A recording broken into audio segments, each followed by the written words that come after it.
You ever look back at some advice that you took and think, that probably wasn't the best advice? Because same. It's crazy how easy it is to let people speak into your life just because they're like nearby. Not because they're qualified or anything, just nearby. A coworker giving relationship advice while her own relationship is nothing to idolize. A friend telling you how to live your life when she doesn't even like the one that she's living in. A family member giving instructions rooted in fear instead of wisdom. And the wildest part is most of us have taken the advice. We'll swallow it like it's gospel, but why? Is it because we're human or sometimes insecure and just wanting clarity from any direction that what we're doing is on the right path? But sooner or later, usually in your like late 20s and early 30s, this like little voice starts getting louder where you start questioning who you've been letting hold the microphone in your own life. You start noticing that some voices made you stronger, some made you smaller, and most of them were speaking from their own wounds and not trying to help you on your own path. And that's really what this episode is all about. Not judging people or putting yourself on a pedestal, but learning to protect the space where your decisions and your confidence and your relationships and your identity grow. Because if there's one thing I've learned in 35 years of life, it's that not everyone gets a seat at your table, and not everyone should have access to who you're becoming.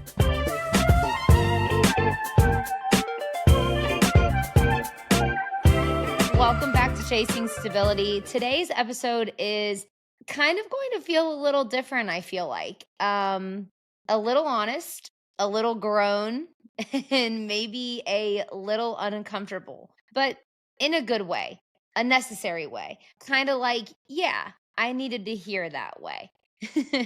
Because choosing the voices that impact your life wisely isn't about being guarded or dramatic. It's about being intentional. It's about realizing that advice is never neutral. It carries the weight of the person who gives it, their experiences, their fears, their limitations, their healing level, their worldview. And when you start to actually pay attention to that, your whole life starts to shift a little bit differently, right? In a completely different way. Relationships shift, your goals shift, your confidence shifts, what you accept and what you no longer do shifts. So let's get into why we take advice from the wrong people, why it messes with our clarity, and how to start choosing voices that actually align with the life you want, not the life someone else settled for. There comes a moment in usually after your 15th bad decision dressed up as guidance from like a best friend, where you look around and go, oh, wait, not everyone giving me advice has my best interest at heart. Or not everyone around me giving advice is qualified to be doing so in whatever aspect of life that may be. Like when someone with the emotional maturity of a wet paper towel tells you how to fix your relationship, or when your chronically dysfunctional relationship friend gives you tips on how to find a good guy, or when your friend who doesn't believe in love tries to coach you through dating. There is nothing more humbling than realizing you have been taking advice from people who wouldn't have lasted 2 minutes living the life that you're trying to build. And half the time, the advice wasn't really that bad, I guess. It was just rooted in someone else's fears or projections or chaos. I remember a time when I took relationship advice from someone I trusted, someone I thought had my best interest at heart. They were close to me, they knew my story, they had seen me hurt before, all the things. And at the time, their advice sounded protective. you know, don't settle. That doesn't feel right. Don't do it. I just don't think he's good enough for you, kind of thing, so on and so forth. But looking back, I realized something really important. They weren't actually speaking from clarity, they were speaking from their own pain. They were hurting in their own relationships. They were disappointed and bitter or guarded. And without even realizing it, they were projecting all of those emotions onto my relationship and what it could have been. Every time I felt hopeful, they would introduce doubt. Every time I felt safe, they planted fear. Not because they wanted to help me, but only because they couldn't stand the idea of something working out for me when things hadn't worked out for them. And that's the part we don't talk about enough. Sometimes people don't sabotage you intentionally, they sabotage you subconsciously because watching you move toward love forces them to face the places they're still wounded, right?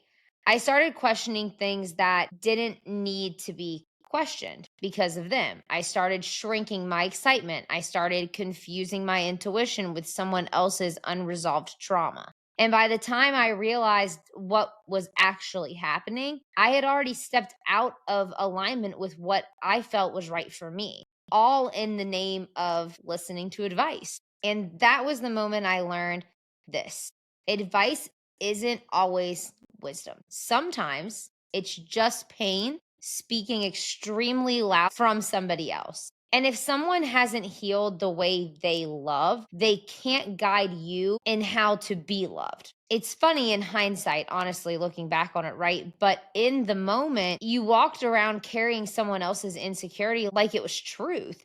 You treated their opinion like a compass, not realizing their advice doesn't point north for you. We don't take the wrong advice because we're clueless, though. We take it because we're hopeful that someone knows more than we do, hopeful that they can see something that we can't, hopeful that wisdom just rubs off like through proximity, right? So we listen to the loudest voice, which most of the time isn't the wisest. We take advice from whoever's standing closest, not whoever's actually living the kind of life we want.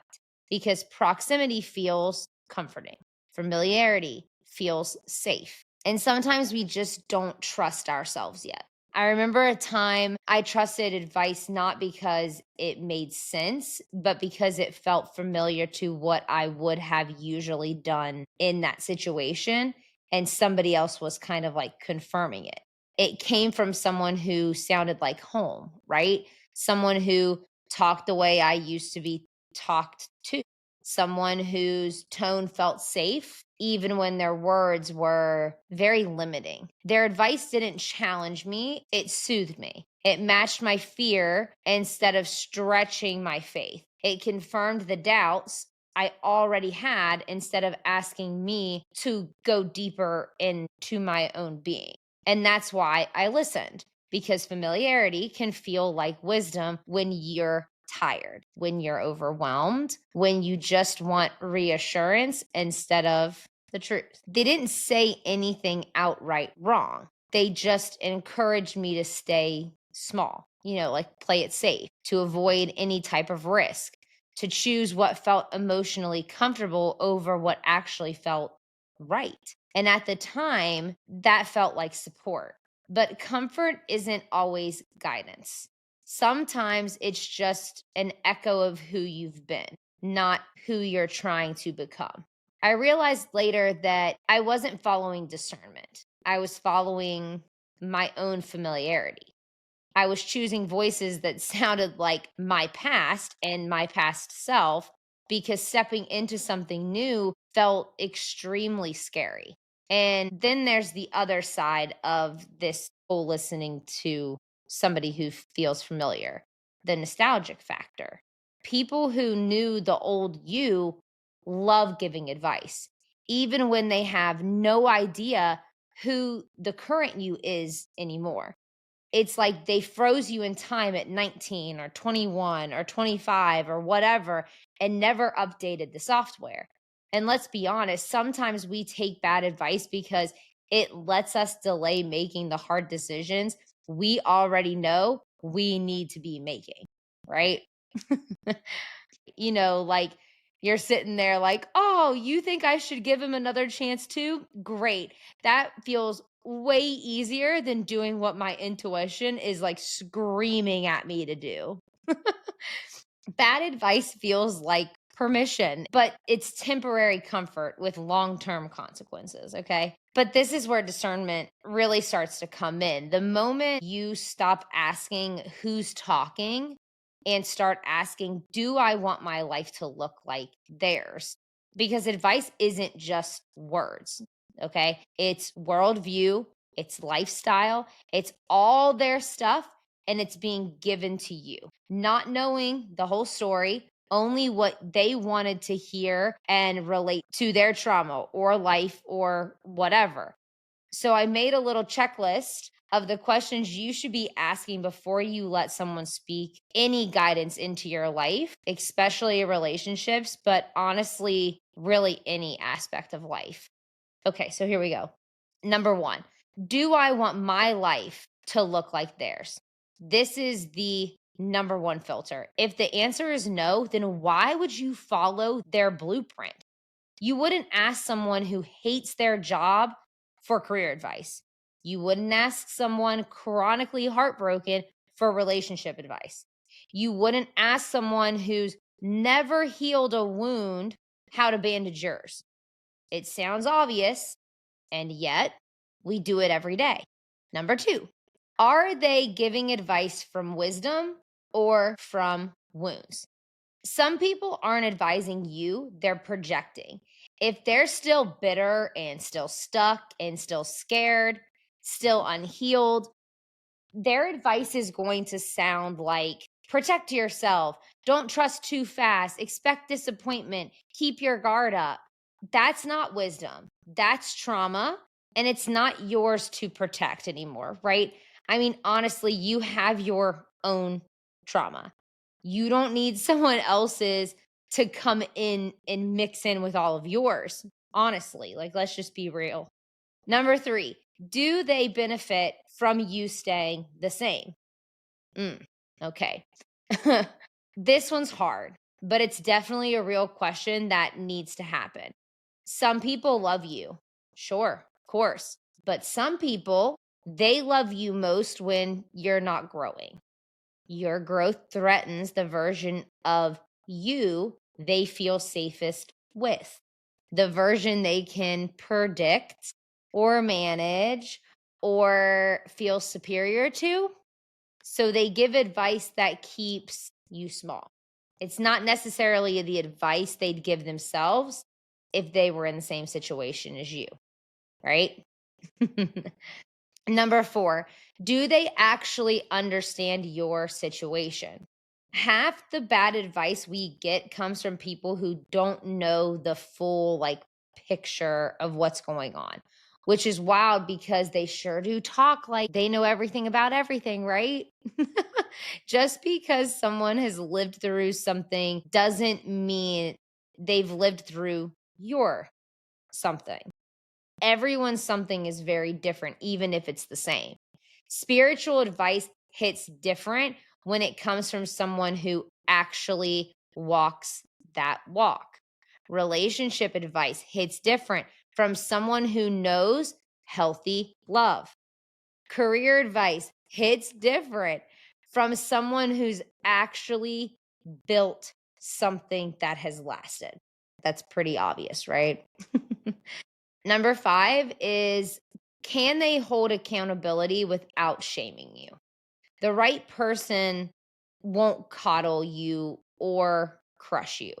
They call you up to bring you higher. Wrong people either sugarcoat everything or break your spirit in the name of honesty. If someone can't correct you with compassion, they're not mentoring you.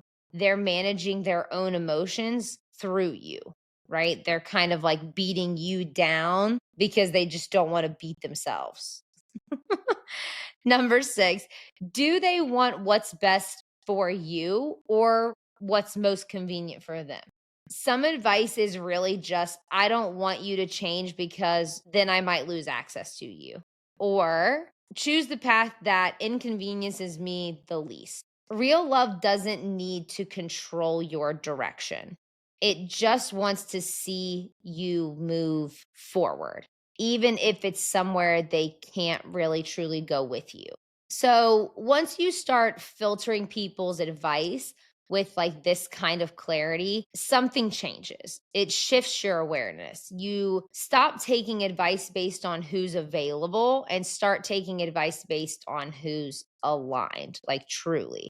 Because let's just be like really honest here. Advice doesn't just influence you, it shapes your entire identity if you aren't careful what advice that you take into your world. If you take someone's words too often and too much to heart, you start to take on their whole personality, everything about them, their limitations, their fears, their insecurities, their patterns. And sometimes you don't even realize you're living out their story instead of your own, because the wrong voice can talk you out of something you were built for because they just don't want you to have it, right? That's shitty, but it's true. And it doesn't usually happen all at once, right? It happens in like the quiet, subtle, really like undercutting ways. Someone says, "Are you sure?" And suddenly you're doubting something you were like really excited about. And then 3 days later, you see them doing the thing they told you not to do. Or someone says, "That's really risky." And suddenly you're playing small again. But again, 3 days later, you see them taking the same risk down the line. Someone says, "I wouldn't do that if I were you." And suddenly you're not doing it either, even though you're not them. The wrong voice can shrink your world until you can't tell what thoughts are yours anymore. And that's like really scary if you think about it, especially because most of the time, the people whose opinions shape us the most are like the people that are not any happier than we are, not any braver than we are, not living the life we want, not risking anything themselves.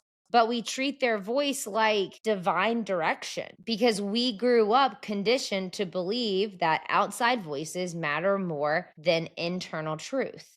And sometimes we don't even realize how much we outsource our decision making until everything feels off and icky. Listening to the wrong voices is expensive. It costs you, okay? It costs you opportunities, it costs you confidence, growth, timing, peace, identity.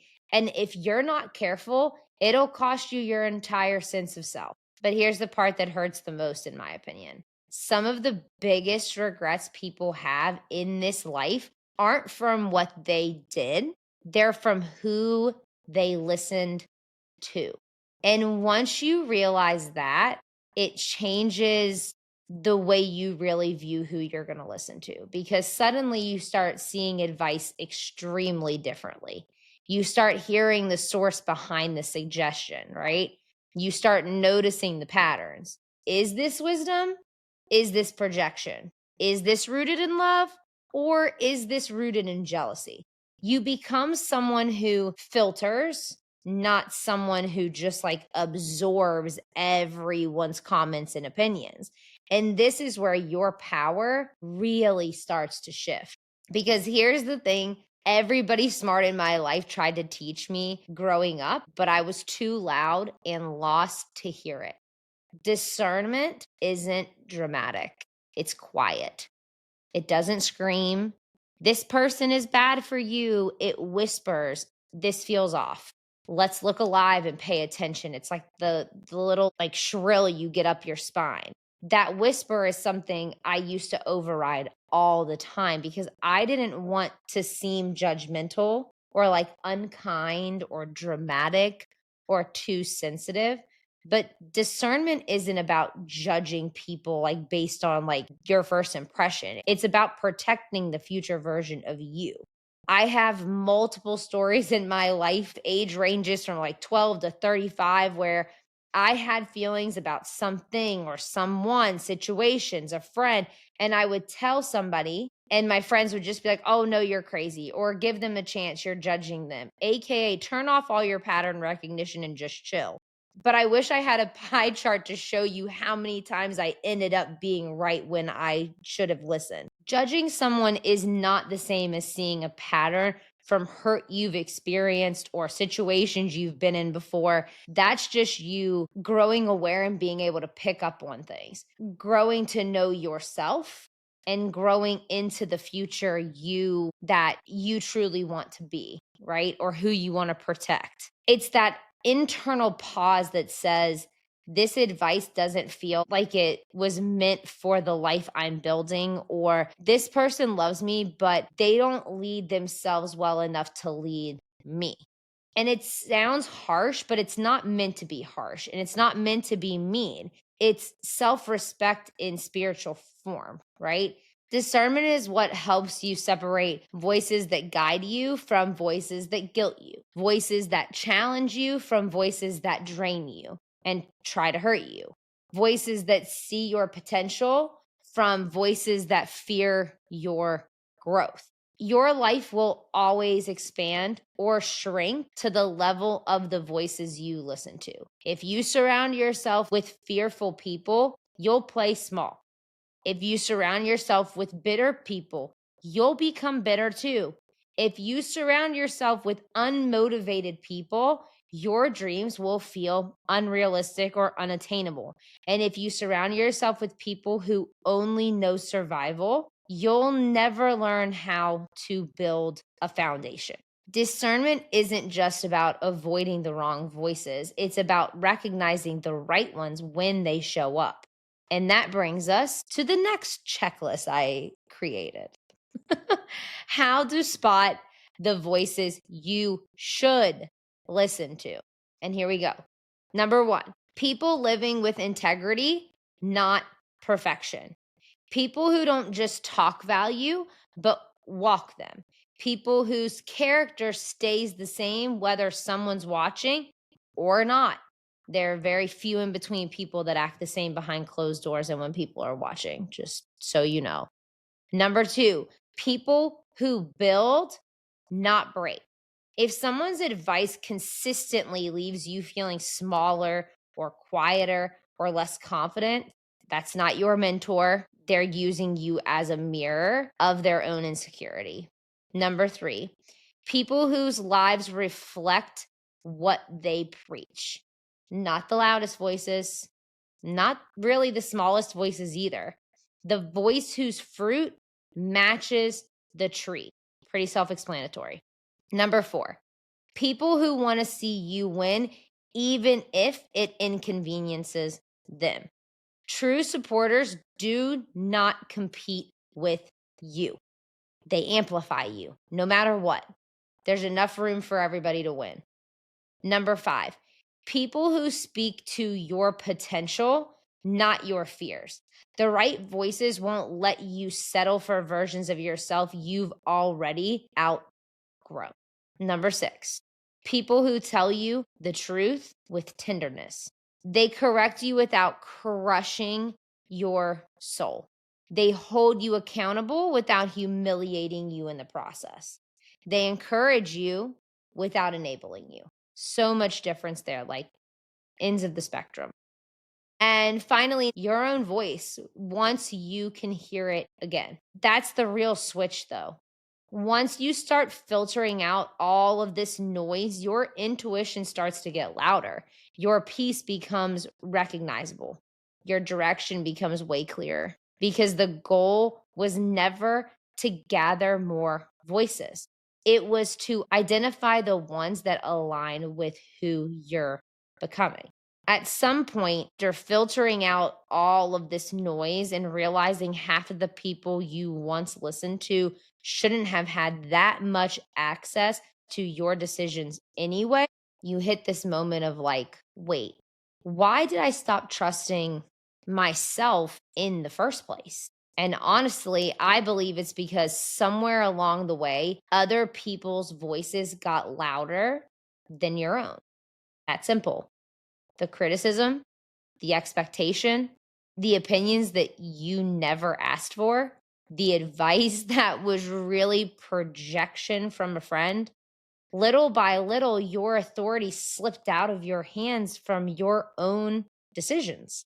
Not because you weren't capable, but because you were trying so hard not to mess up that you assumed everyone else must know better. But that's the built in plot twist in most of our lives. You are the only person who has lived every version of your life. You're the only one who knows your true intentions, your limits, your desires, your wounds, your dreams. You're the only one qualified to lead your life from the inside out. Reclaiming your authority isn't about becoming stubborn. It's not about rejecting wisdom from every single person ever. It's not about pretending you don't need support or that you never will or that you know it all. It's about remembering you get the final say in your own life, and you always have. You kind of just forgot. But you can reclaim your authority one step at a time. Maybe it looks like checking in with yourself before checking in with the group chat. How do you feel instead of going to get all these opinions? Or maybe asking, does this decision honor the person I'm becoming instead of what will everyone else think? Or maybe it's letting your no be a full sentence again. No explanation, no apology, no PR cleanup. Or possibly it's realizing that people who benefit from your self doubt will always give the loudest advice, but their volume doesn't make them right. And maybe the best one could be trusting that peace is information, not coincidence.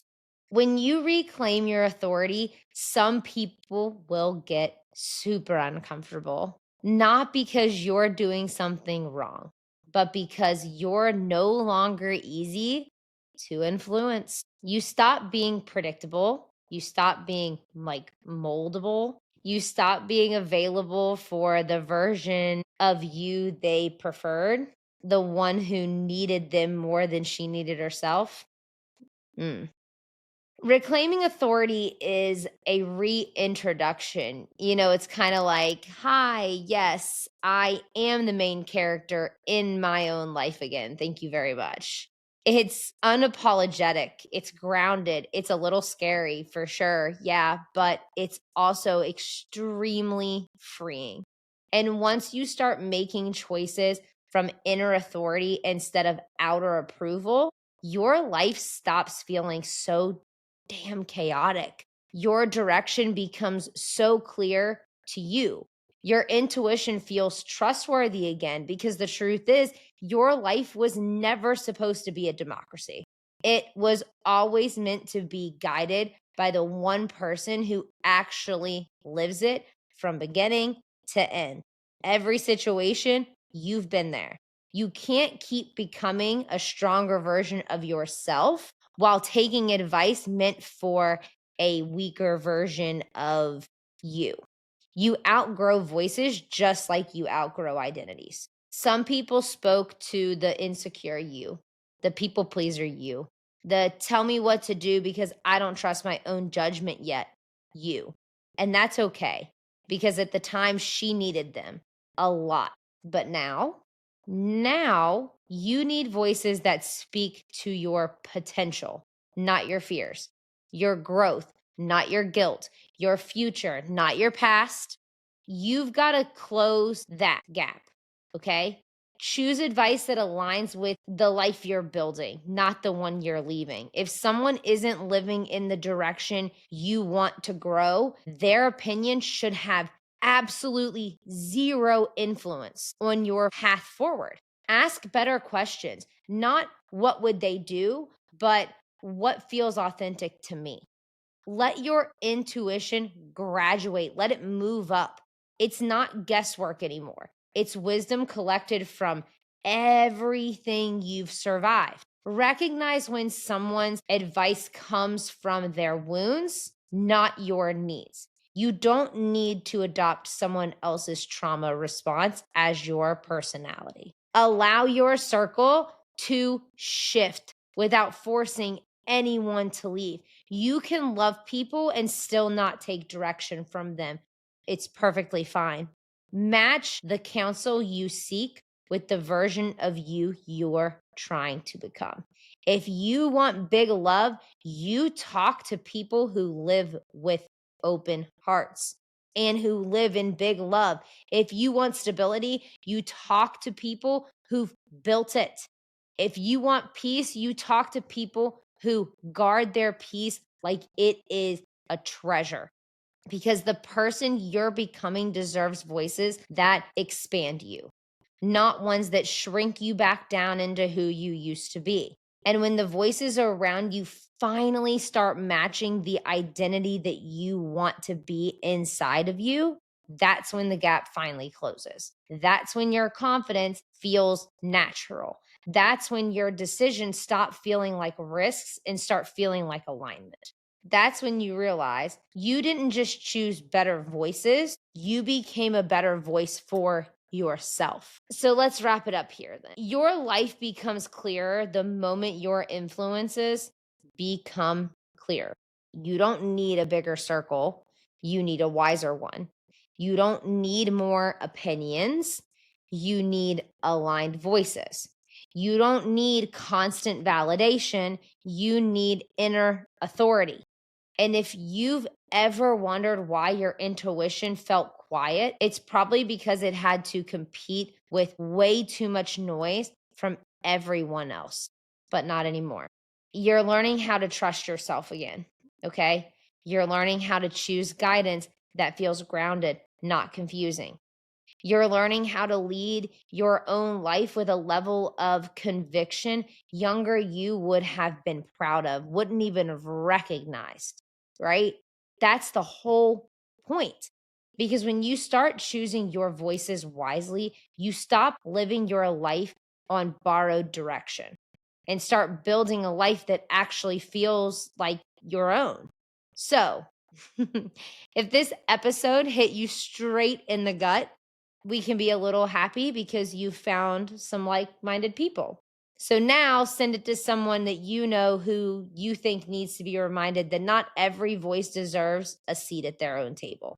So please go ahead and share it, tag it, post your favorite line from the episode, whatever feels right for you. And if you've been listening for a while, go ahead and make sure that you follow the show wherever you're listening, and also maybe give us a rating so we can keep growing. You're basically part of this personal group chat. All right, friends, that's all I have for you today. I love you all so much. Protect your peace, trust your gut, and choose your voices wisely. This is Chasing Stability. I will meet you in the in between next Tuesday.